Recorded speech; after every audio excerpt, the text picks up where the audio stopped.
What's up, y'all? You already know who it is. It's your girl Dice coming at you with a very special, let's say, related title from a stud's point of view.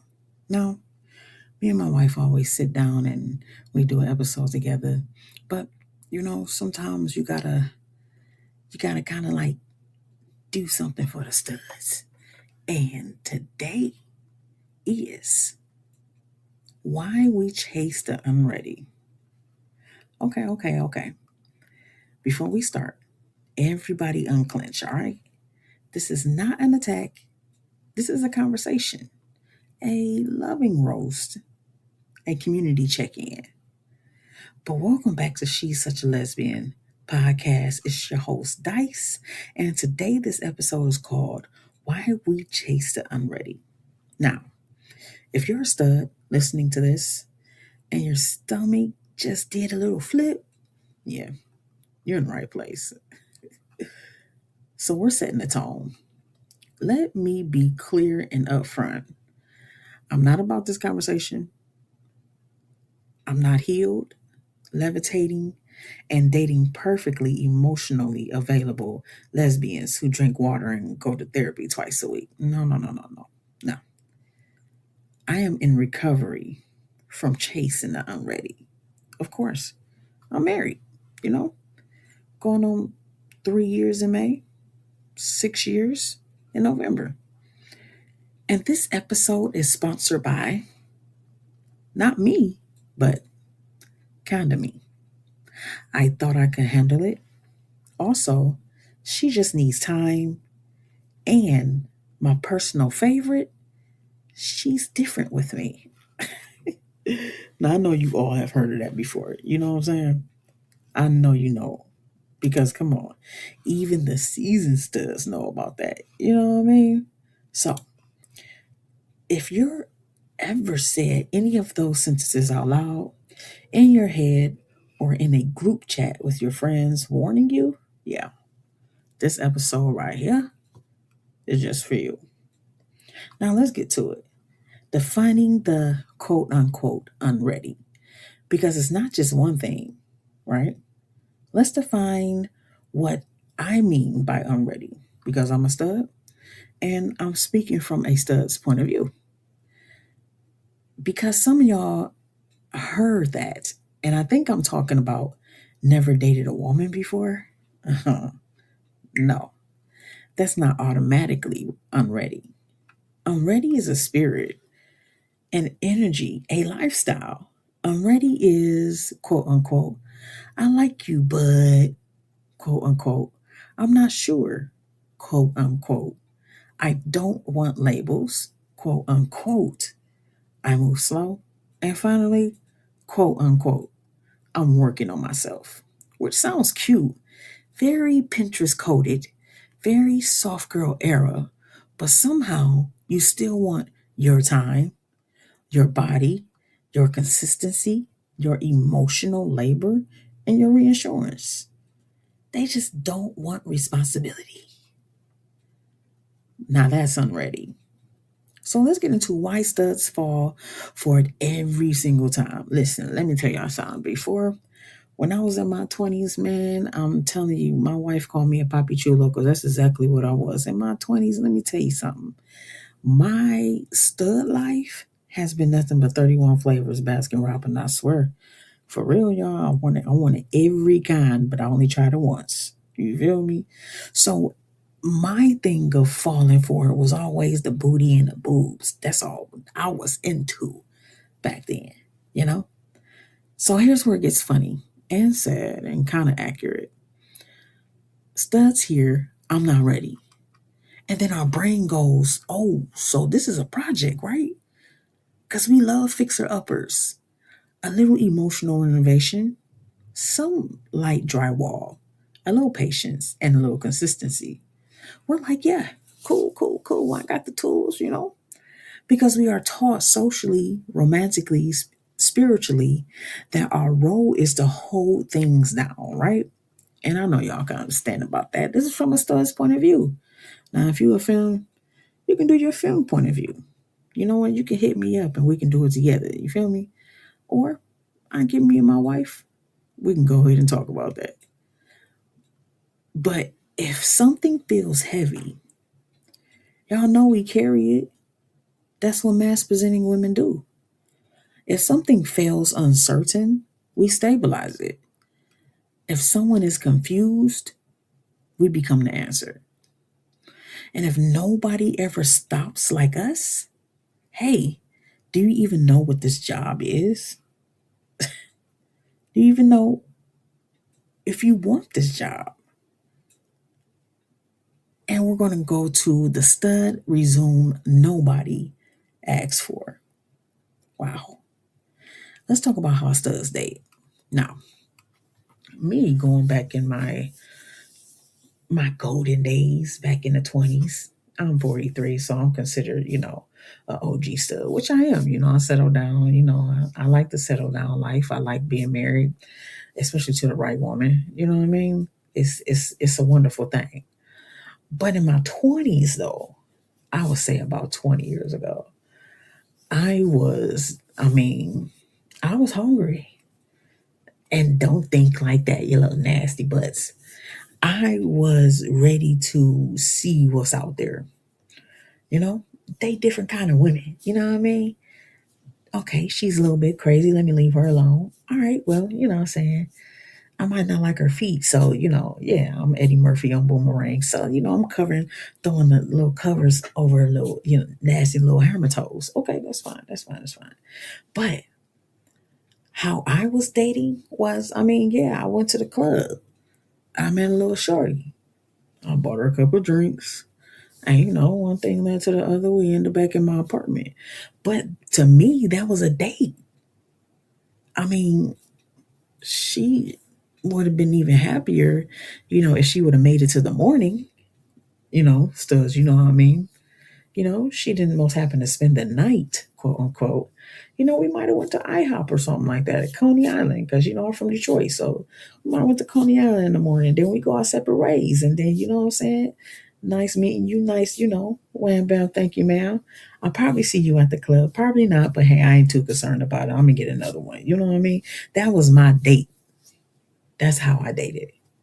Sometimes we went to McDonald's. Sometimes we went to church. Hey, sometimes it wasn't Taco Bell. I consider that as a date if I'm pulling money out of my pocket. Now, I'm more stable. I'm opening the door for my lady, especially my wife. I'm paying for everything. I won't let her pay for nothing. I'll take care of the bill. It's just me and her. I love taking her on dates. But back then, man, let me tell you something. We come in like emotionally stable, communicative, consistent, ready to show up, ready to be seen, ready to choose. We're on the freaking Bachelorette. Basically, we walk in like, hi, yes, I am prepared for this relationship. And the unready person is like, oh, wow, must be nice. That's not giving you the same energy as what you putting out, Stubbs. I'm sorry. And instead of asking, are you on this level? We can say, I can wait. Why? Because wanting us makes us feel mature. Waiting on us makes us feel more mature, patient, and secure. If we feel like that you're into us more than into you, it's really not no, give a chase type thing, but it's making us feel the same as being wanted as in what we want y'all. But sometimes waiting is just us ignoring the fact that we're already ahead and slowing down so someone else doesn't feel like they're left behind. So we got to slow down sometimes, and we got to look at what we really need. And that brings us to the ego piece. Let's be honest, y'all. Okay, studs. I love us, but we got to talk, man. We got to talk like we having a bro conversation. There is a tiny, sometimes not tiny, ego boost in being the someone opens up to. They're like, I've never felt this safe like this. Or they say, I've never talked about this before. Or they say, you're different. And we be like, yeah, I know. I know, shorty. Because being the exception feels good. Being the chosen emotional support lesbian, elite. But here's the trap, y'all. They feel safe with you. They don't choose you. And we let that slide because, well, at least I matter. Is that what we're saying? But safety without commitment, that's a couch, not a home, man. And a lot of us is couch surfing. I'm just going to be honest with you. And the potential and will to ruin your life, let's speak on that. Studs don't fall in love with who you are. We fall in love with who you could be, who you're becoming, who you'll be if you just heal this one thing, like we're just Captain Save-A-Ho. I mean, we love her once she get through this season ass relationship, right? But potential is dangerous, man. I mean, if you a stud, you a baby stud, you listening to this, yo, I advise you to listen very carefully. Potential is dangerous because potential never shows up late. Potential never disappoints. Potential always promises tomorrow. And tomorrow, man, tomorrow be lying, cuz. And we're talking about why we are ready. Why ready feels weird. Okay? Let's flip it. You ever had someone be like, or you ever had someone be clear, consistent, direct, emotionally available? And you're like, what's wrong with you? No chaos, no guessing, no emotional scavenger hunt. Just, I like you, quote unquote, or I'm choosing you, quote unquote, or I want to build, quote unquote. And you're still sitting there uncomfortable, like, this feels suspicious, man. Normally, when your gut says that, it's true. And that's when you realize you might be more familiar with the uncertainty than peace. And that studs an emotional labor. Studs be doing boyfriend level labor without the title. You know what I'm saying? Because we step in as the dominant role, as the role of the male to take care of the household. I mean, sure. When me and my wife met, man, she told me off rip, like, she like, sure, if you want to be the male role, I'm gonna hold you to that. And I expect for you to take care of home. I expect for you to go to work, take care of the bills, take care of the rent, and I'll be the wife. And I'm like, okay, we can do that. So if we gonna be assigning roles, then I want you to be my wife. I mean, after I get off work, I want some home cooked meals.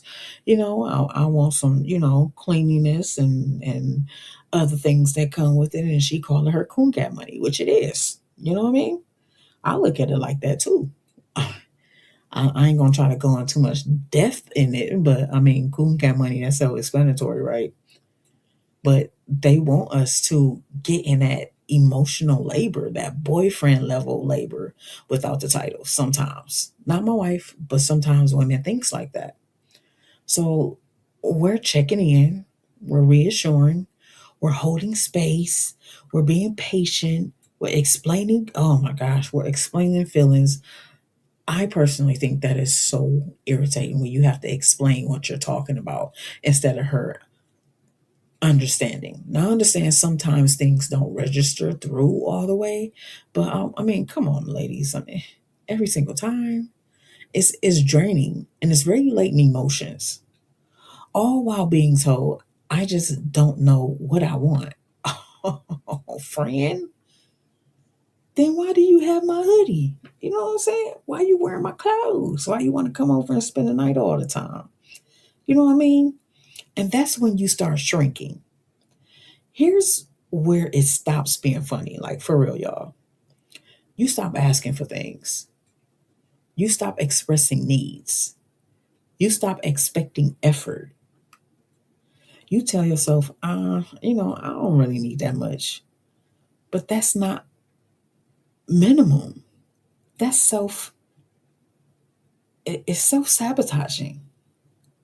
And one day you realize you're low maintenance because you stop maintaining yourself. And this is what brings us to the breaking point. Says, don't leave fast. We leave empty. I hope y'all fams is listening too, because this is for you too. But this is just from a stud's point of view. Studs don't leave fast. We leave empty. After we'd explained ourselves 10,000 times, waited patiently 100,000,000 times, adjusted expectations 1,000 and zillion times, lowered standards, which is that's hard for us to do. We can lower. Oh my God, that's hard. But we do that. And we make excuses. And when we finally walk away, people are shocked, like, girl, did she just leave you? Mm-hmm. She must got a chick on the side. No. It's because we're tired of dumbing down our expectations, dumbing down our standards, letting you get away with too much stuff. Like being friends with your exes. Ooh, let me stop, because that's another subject. We don't even have enough time tonight to do all that. But they're shocked when it's the leave. Like you didn't say anything? Yes, I did. I told you 1,000 times. We want our standards met, period. But you just didn't listen. So let's do accountability, right? And this is no self-dragging. This isn't about blaming unready people. They are being exactly who they told you they were. This is about us asking, why did I hear I'm not ready and say okay? Why did I confuse consistency with obligation? Why did I keep choosing people who couldn't choose me? Instead, bro, that's not shame. That's growth. Because they done told you 1,000 times with their red flags what they were. But we want to be too nice, and if they give us a little sob story about they got hurt by men, and oh, my daddy this and my daddy that, and we're like, oh man, I got you. I would never ever hurt you like that. But you bringing yourself down. I'm sorry, but too many red flags. I ain't messing with it, man. I mean, my wife, she had a couple, but it was fixable. It was doable, and especially on my side too, though. But I've been in relationships when I didn't see the red flags and ignored it. And I didn't got physically, verbally, and mentally abused, and still tried to stick with it and fix it. Like it's just got some cracks in it. But it was like a freaking mirror. And let me tell y'all something. Y'all cannot, once that trust is broken, once the stuff feels like there's no other hope but to leave, and the female tries to all of a sudden get better, it's like trying to uncrinkle a rolled up paper. That's the best way I can explain it. Because they are being exactly who they told us they were. And that brings me to what ready actually means. So I swear, man, if y'all want me to write y'all up an application, if y'all single, y'all want me to do an application for y'all, I will do it. I promise you. Hit up Dyse. You know what I'm saying? DYSE. Hit me up on Facebook, TikTok. All social media. And I will write you up a application to be given half of these films. Because what really ready actually means, ready doesn't mean perfect. All right, let's start there. Ready doesn't mean healed. Ready doesn't even mean fearless. It means I communicate, I show up, I take accountability, I choose you out loud, I don't make you guess. That's it. And the bar Man, even though my past story was I was at the club, but it is not, the bar is not, okay, a good place to go to. Let's just be clear. The bar is not in hell, all right? So we have to focus on choosing yourself quietly. Why choosing yourself is quiet? When you stop chasing the unready, y'all, life gets quieter, doesn't it? You ain't got the anxiety. You ain't got the depression. You ain't got the sweats thinking, okay, she went out with the girls. Like, is she really out with the girls? Got you overthinking. It's less drama. It has less adrenaline. It's less overthinking. And at first you like, okay, the single life is pretty boring. No, no, no, no, no, no, no, no, no. Don't go out there and run to the clubs. Don't run to the streets. Don't look somewhere where you're not supposed to be looking, because at first it's going to seem boring. No, this is peace, y'all. Your nervous system just isn't used to it yet, but it will be, you know? And this is my final thought. Studs don't chase the unready because we're broken. First and foremost, let me correct that. We do it because we're strong and we're taught strength, which means endurance. But strength also means discernment. It means knowing when to walk away. I was in a relationship for 10, 15 years, and I had to walk away. It was too much. I put in my all, and it wasn't reciprocated. So to have that discernment, to be strong enough to have that discernment, it means that we are knowing when to walk away. It means choosing yourself, even when your heart wants to stay. And that hurts a million times. Man, I wouldn't even wish that on my worst enemy, to have your heart break like that when you know that you done all you can and you can't no more. It means choosing yourself, even when your heart wants to stay. You don't have to suffer to be loved, man. Listen, we're studs, but we are still women. Love shouldn't hurt. You feel me? You don't have to wait to be chosen. You don't have to prove your worth through patience. Love should meet you, not chase you down the street. Y'all, wait for me. So in conclusion, y'all, leave that unreadiness with the unready people. Find you somebody that's ready to be loved, like India Ari. I am ready for love. I can sing that, but I ain't trying to entice y'all. I'm just saying though, meet somebody who is ready for love, who is open for the experience of love. Love somebody who can love you the same exact way that you love them. That is true love. That is ready. Even though they have a few red flags, I want to say just toss it out the window. I mean, see if you can work with it, first of all. If it's a little minor stuff, okay, it takes a conversation, it takes communication to set those red flags back to green. But choose someone who is ready by being their friend first. When I met my wife, I talked to her like a friend at first. I didn't talk to her like I was interested in getting in her pants or her chonies, you know what I'm saying? That wasn't how I was anymore. That's what I was back then. But I wanted to approach her delicately and let her know, like, hey, I can listen. I do care. I will take care of your heart. And she showed me the same thing. 3 years of marriage, 6 years of being together, and I couldn't even be happier, man. I swear. Being married to the one that's ready to be married is a beautiful thing, man. So, you heard this from Dice.